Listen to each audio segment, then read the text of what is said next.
Shalom Bapak Ibu, sahabat Galilea yang diberkati oleh Tuhan Yesus. Apa kabar? Apa yang engkau pikirkan saat ini? Mari kita buang dulu pikiran-pikiran negatif. Kita singkirkan dulu pergumulan kita. Kita mau datang kepada Tuhan dengan hati yang bersukacita. Amin. Mari kita berdoa. Terima kasih Tuhan, Engkau yang sudah membawa kami, Engkau yang bertanggung jawab, Engkau yang tidak akan pernah membiarkan dan meninggalkan kami. Engkau selalu ada di segala musim kehidupan kami dan senantiasa memenuhi segala kebutuhan kami. Terpujilah Engkau, dan saat ini kami juga berterima kasih kalau Engkau telah memberkati istirahat tidur kami di sepanjang malam yang telah berlalu. Dan hari ini kami diberikan kesehatan, kekuatan yang baru, semangat yang baru untuk kami menjalani kehidupan di hari ini dengan berbagai tugas dan aktivitas kerja, pelayanan.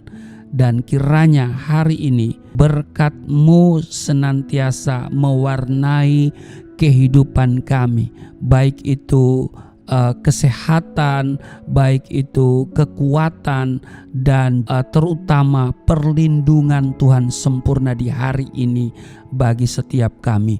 Kami akan baca, dengar, dan renungkan firman-Mu. Urapi kami, buka hati pikiran kami.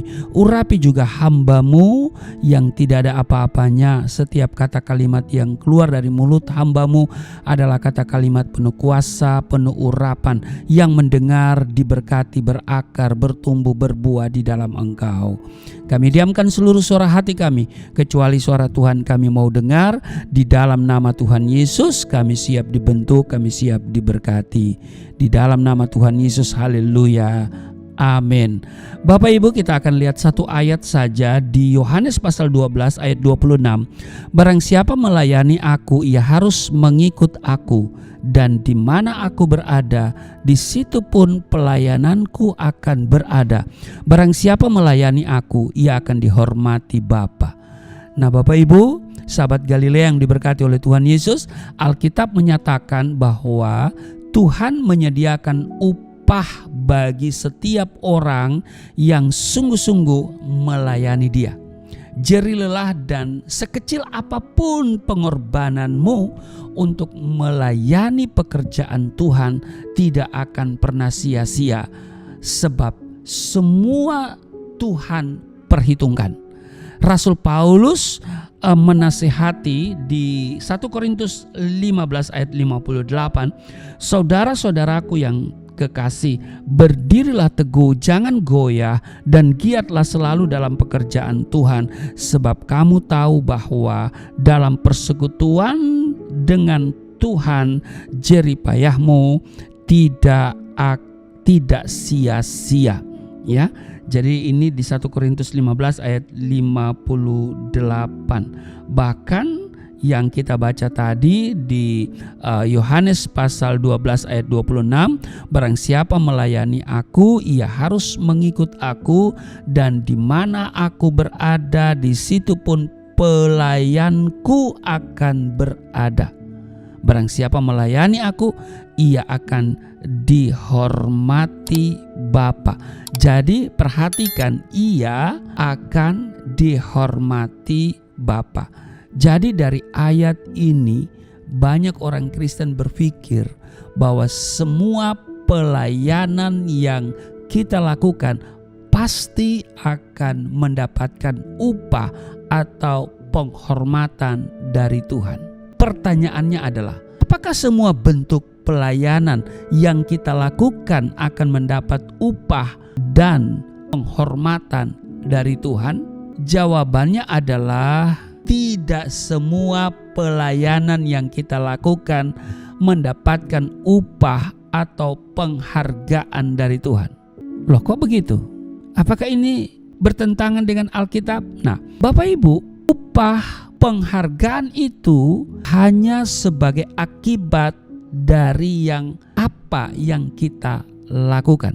Untuk mendapatkan upah dan penghargaan dari Tuhan, kita harus melayani Dia dengan sungguh-sungguh dan disertai motivasi yang benar.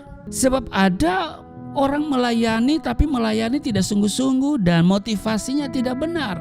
Banyak orang kelihatannya sibuk melayani pekerjaan Tuhan tapi bukan melayani sesuai kehendak dan kemauan Tuhan, melainkan menurut kemauan dan kehendaknya sendiri. Apakah pelayanan bentuk begini akan mendapat upah dan penghormatan dari Tuhan? Saudara bisa menjawabnya. Karena itu berhati-hatilah. Tuhan yang kita layani adalah Tuhan yang tidak bisa ditipu dengan penampilan secara lahiriah. Sebab ia melihat hati. Ya kan? Ibrani pasalnya yang keempat, pada ayat 13. Dan tidak ada suatu makhluk pun yang tersembunyi di hadapannya. Sebab segala sesuatu telanjang dan terbuka di depan mata Dia, yang kepadanya kita harus memberikan pertanggungan jawab. Bahkan Bapak Ibu, Tuhan mengetahui segala isi hati dan niat dan cita-cita. Ya, itu saudara bisa lihat di 1 Tawarik pasalnya yang ke-28 ayatnya yang ke-9. Saya akan bacakan. Dan engkau anakku Salomo, kenallah Allahnya ayahmu dan beribadahlah kepadanya dengan tulus ikhlas dan dengan rela hati. Sebab Tuhan, ini dia, menyelidiki segala hati dan mengerti segala niat dan cita-cita. Ya kan? Bahkan kalau kita baca di Yeremia pasal 17 ayat 10 tertulis begini. Ya, aku Tuhan yang menyelidiki hati, yang menguji batin untuk memberi balasan kepada setiap orang setimpal dengan tingkah langkahnya, setimpal dengan hasil perbuatannya. Jadi kita bisa saja menutupi banyak hal atau mengelabui manusia dengan tutur kata yang mungkin sangat santun, ya, atau sikap yang begitu manis dalam pelayanan, tapi di hadapan Tuhan kita tidak bisa mengelabui. Kita tidak bisa lakukan itu di hadapan Tuhan, sebab semua terbuka, ya kan? Tuhan yang menyelidiki hati, yang menguji batin untuk memberi balasan kepada setiap orang setimpal dengan tingkah langkahnya, setimpal dengan hasil perbuatannya. Ya, di hadapan manusia kita bisa menggunakan topeng-topeng, ya, tapi Tuhan sama sekali tidak bisa dikelabui. Dan dikatakan di 1 Korintus 1 ayat 28, dan apa yang tidak terpandang dan yang hina bagi dunia dipilih Allah, bahkan apa yang tidak berarti dipilih Allah untuk meniadakan apa yang berarti. Jadi pelayanan kita akan dikenan Tuhan dan mendatangkan penghargaan darinya apabila kita melayani Dia dengan penuh kerendahan hati, dengan sungguh-sungguh, dengan niat yang tulus. Dalam moto pelayanan saya bilang melayani itu memberi hidup, bukan mencari hidup. Ada banyak orang Kristen menjadi sombong ketika sudah terlibat dalam pelayanan. Tidak sedikit dari mereka yang mau melayani pekerjaan Tuhan asalkan pelayanan tersebut terlihat oleh banyak orang. Secara kasat mata mereka tampak melayani Tuhan, tapi sesungguhnya motif pelayanan mereka adalah untuk kepentingan diri sendiri, mencari pujian dan pengakuan dari manusia.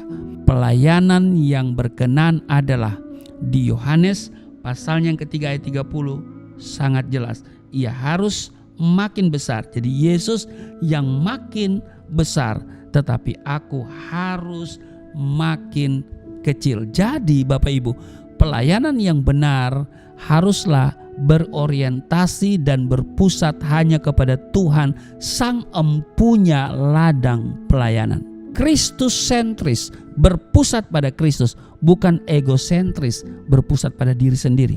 Dalam melayani Tuhan tidak bisa mengandalkan akal pikiran kita atau kekuatan sendiri. Kita harus senantiasa mengandalkan Roh Kudus. Amin.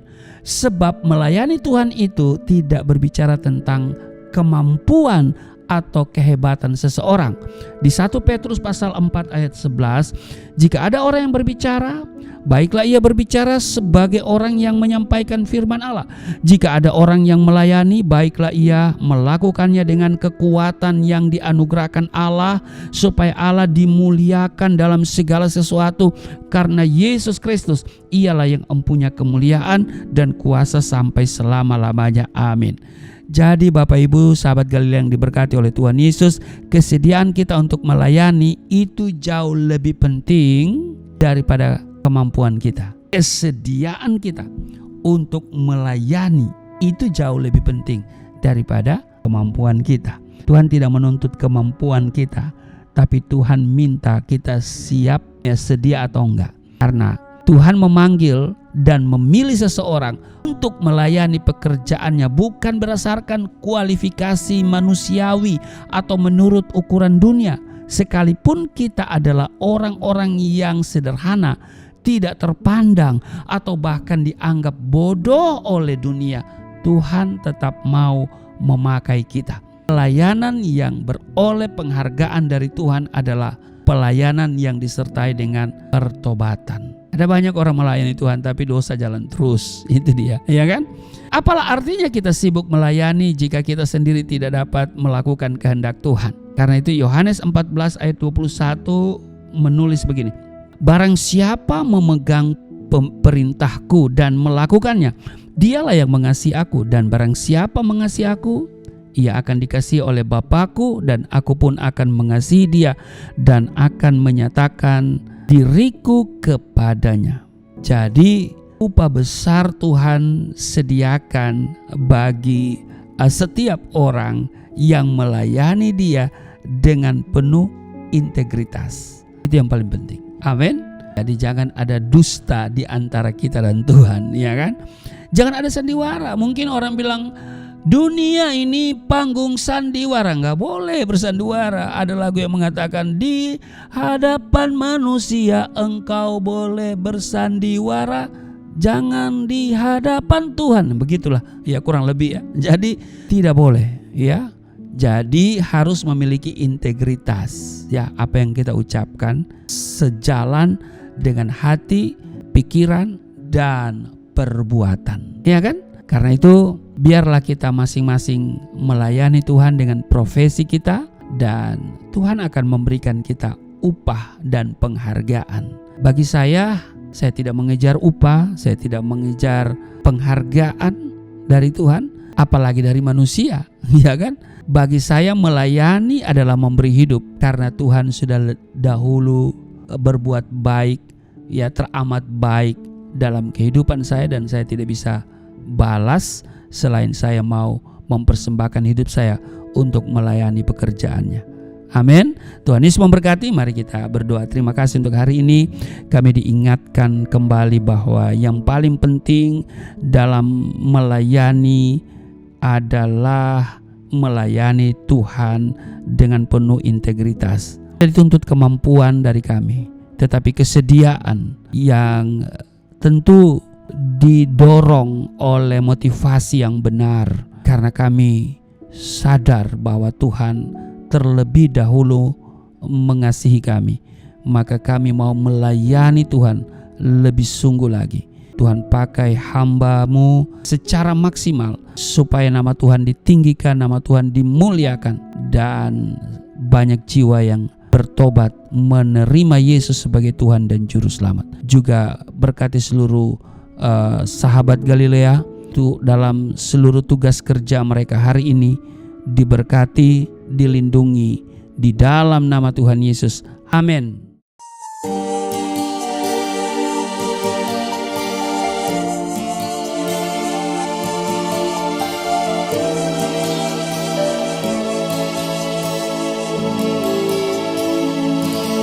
Bapa kami yang di surga, dimuliakanlah nama-Mu, datanglah kerajaan, jadilah kehendak-Mu di bumi seperti di surga.